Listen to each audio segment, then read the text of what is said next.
If this was a poker game, Rick Scott just raised the stakes. The governor made a big education announcement today, and it involves your children.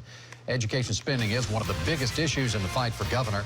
Political reporter Lauren Make is joining us now, and the timing is somewhat interesting, Lauren.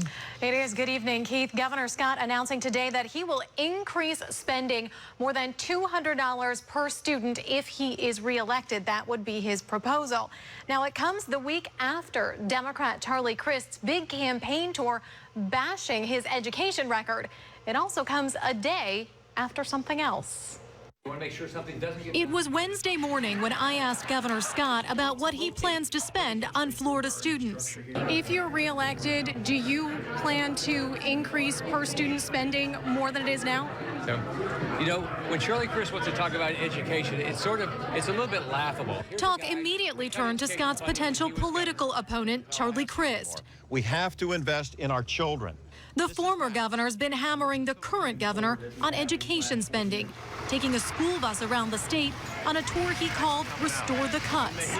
Rick Scott cut $1.3 billion from education. He cut it to the bone. Inexplicable, wrong, just the wrong priorities. Scott hits back on his record. Here's a guy that cut education funding when he was governor. He left me with a $3.6 billion budget deficit. He raised tuition on all of our students, 15% a year. We fixed it. We're heading in the right direction. We dug up the numbers on spending for both governors. Spending both went up and down under both administrations. It was highest there in the 2007-2008 school year when Crist was governor, $7,126. But now Rick Scott plans to beat that by $50 a student. It's not what he told me yesterday. I was a day early for that announcement. I intend to continue to invest in our education system, continue to make sure it's the best place for a child to grow up because they know they can get a great education and a job. So the new total that he's proposing to the legislature is $7,176 per student.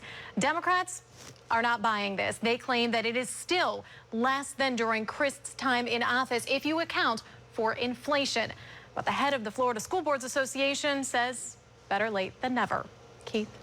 One thing is for certain, if you're going to win this election, you got to win over the teachers, and one way to do it is talk about the education. All right, thank you, Lauren. Our 8 on Your Side political coverage continues this weekend.